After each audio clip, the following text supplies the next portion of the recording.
Margaret walked 3 miles every single morning for 40 years. By 78, she couldn't reach her own mailbox. I'm 94, and I walked to mine this morning. The difference came down to 5 things, and she called me crazy for every single one of them. Margaret and I were neighbors for 50 years. 50! Our husbands worked at the same plant. Our children played in the same yard. And every morning at 6:15, rain or shine, we'd put on our walking shoes and do the same loop. 3 miles. Hartwell Road, down to the bridge, around the cemetery, back home. We thought we were doing everything right. Then when I was 65, my doctor sat me down and told me something I didn't want to hear. He said, "Mrs. Anderson, I see you walking every day, and I'm going to be honest with you. If you keep walking like this, and only this, your knees won't last 15 more years." I argued with him. I told him walking was the healthiest thing I did. He didn't blink. He said, "Walking is good. Walking alone is the problem." And then he explained 3 things to me. He told me the inside of my knee, the medial part, takes 2 to 3 times more weight every single step than the outside. So every mile I walked, the cartilage on the inside of my knee was getting hammered harder. He said that's why most women our age end up with arthritis on the inside of their knees, not the outside. Then he told me walking doesn't build the muscle that protects your knee. Walking just uses that muscle, slowly wears it down. And then he pointed at my shoes, my nice white sneakers. He said, "Those are part of the problem too. Stability shoes on concrete sidewalks, that's how you grind cartilage." I went home that day, kicked off my shoes at the door, called Margaret, and told her every single word he said, and she laughed. Now Margaret heard all of this, sitting right at my kitchen table. She nodded. She agreed. She said I was right. And then, the next morning, she walked the same loop, on the same concrete,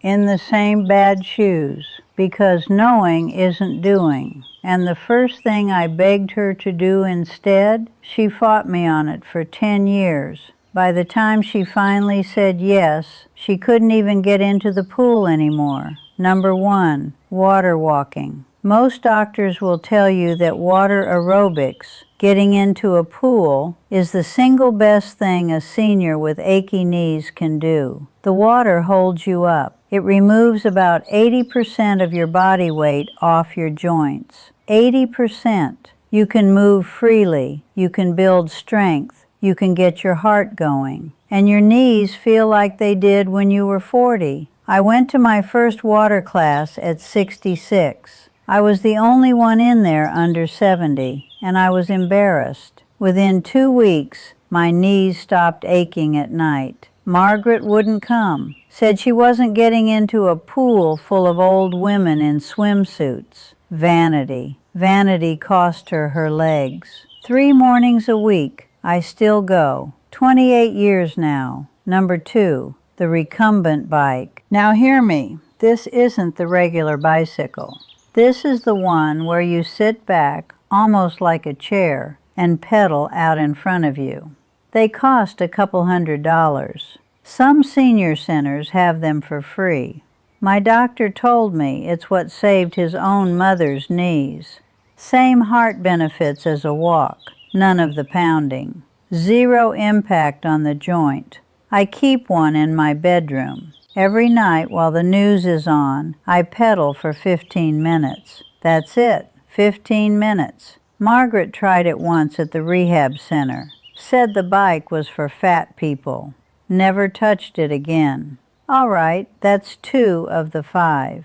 And honestly, if Margaret had done just two of them, I think she'd still be here today. But what I'm about to tell you next is the one my own doctor didn't even know about when he started seeing me. He learned it from me, and it's the one almost every senior over 70 gets dead wrong. Number 3, seated strength work, wall sits, leg extensions, calf raises.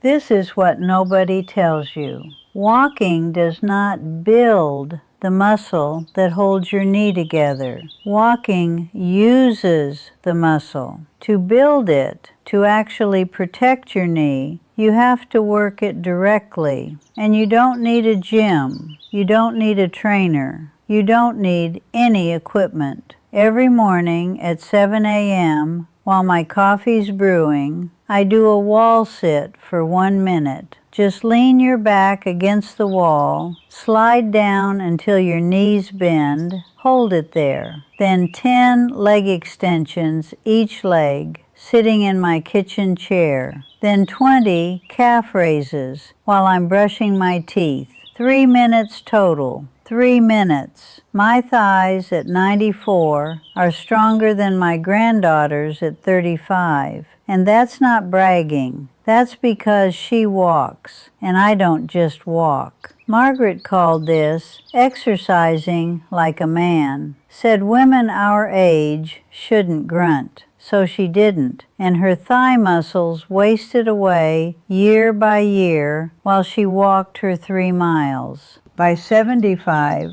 she couldn't stand up from her own kitchen chair without pushing off with her arms. That's how it starts.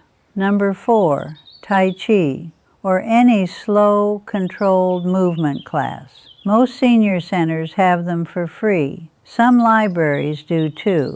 I started at 70. A Chinese woman taught it at the community center on Wednesdays. I felt foolish for about 4 weeks. Then something happened. My balance got better. My legs felt steadier on stairs. The little wobbles I used to feel when I stood up from a chair, gone. My doctor told me Tai Chi cuts the risk of falling by more than half. More than half. And listen to me. Falling is what ends people. Not knees, not the heart. Falling. Margaret called Tai Chi silly. Said she felt embarrassed waving her arms around in front of strangers. So she didn't go. She fell for the first time at 76. Just a little fall, reaching for a can on a high shelf in her own kitchen. She bruised her hip. The doctor said she was lucky. She wasn't. Okay, 4 down. And listen, if you only do 4 of these, you'll be fine. You'll be ahead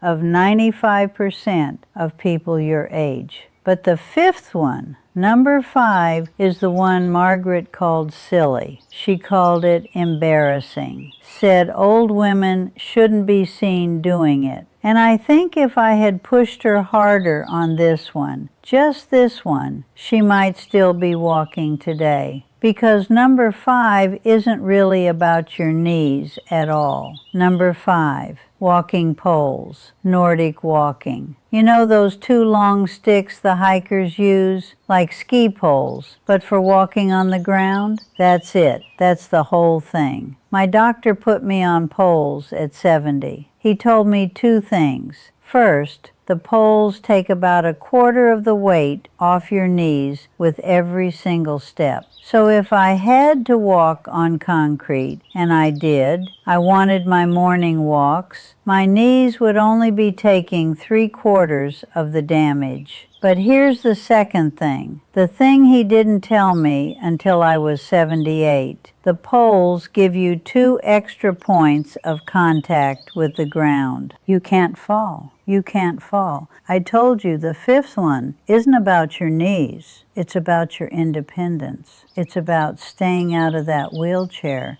forever. Because here's the truth they don't say at the doctor's office. Knee pain doesn't end with surgery. Knee pain ends with a fall. The fall ends with a hospital bed. The hospital bed ends with a funeral. Margaret fell in her own kitchen at 80, broke her hip. She never walked the same again. By 82, walker. By 85, wheelchair. By 86, gone. I should have pushed her harder on the poles. I think about it every morning when I take mine out of the closet. Just 2 sticks, 2 sticks, and she might still be here. I miss her every day. But I'm not telling you this to scare you. I'm telling you this because I loved Margaret, and I love you. And I don't want to watch another good woman go that way. So here's what I want you to do. Don't try to do all 5. Margaret would have said it was too much and given up. Pick one, just one of the 5, the one that scared you the least when I said it. Start tomorrow morning. Tell me in the comments which one you're going to start with. Number 1, 2, 3, 4, or 5. I'm going to read every single answer. And if you have a Margaret in your life, someone walking themselves into trouble, refusing to listen, leave her name in the comments too. I'll pray for her tonight.